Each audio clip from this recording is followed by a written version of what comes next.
Okay, so here we are, back on Edgley during the daytime, so you can see what's going on here. What we did here was we wrapped the base first and then put these walls on. And as you can tell, brought the rubber around on the face where it was open here before, ran a wall down there, with a butterfly there, and of course this is flashed. There's the new rubber on the back bay. And there's this gutter area that is ran correctly, because the reason why this is so vital, because that's wrong. You've got to seam every 39 inches. But you can tell by the discoloration in the granules where the water sits. Same thing happens here.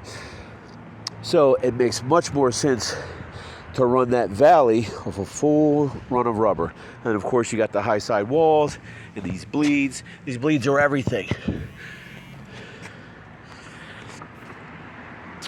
because they are vital to your roof. Now this here, this slope runs up onto here, onto the bay.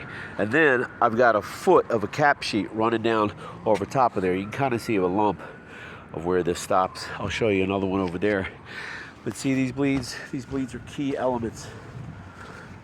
Key elements to rubber. The only place where it's really unimportant is where you have, if it's done correctly, the generous overlap. Again, here you can see this runs to here, and then you can see this hump where it runs up on this flat 4 inches.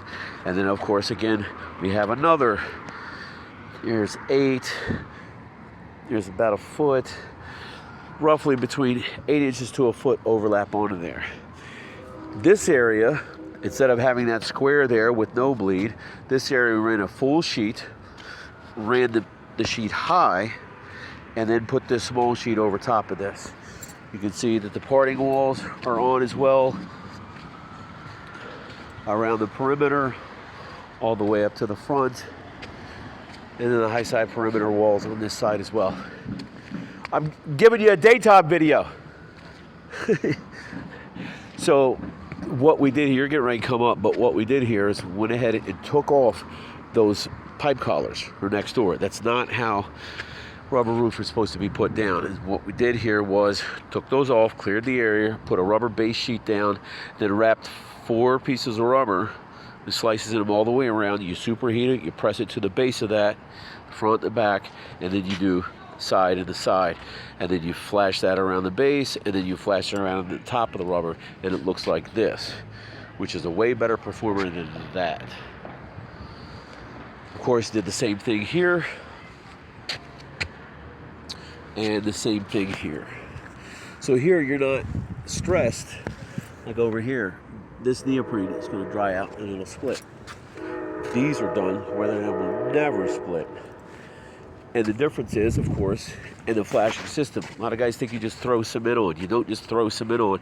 And it has to have the roofing cement, the fabric base placed onto there to bond it together, and then more flashing cement, and then a cap piece of bonding fabric on there as well to protect the top so that there is no splitting. This is the way that these are supposed to be run. These are for shingle roofs, but I see them all the time. But running it this way is your best bet to eliminate any possibility of water entry. And we are done. Daytime. Look at that cloud.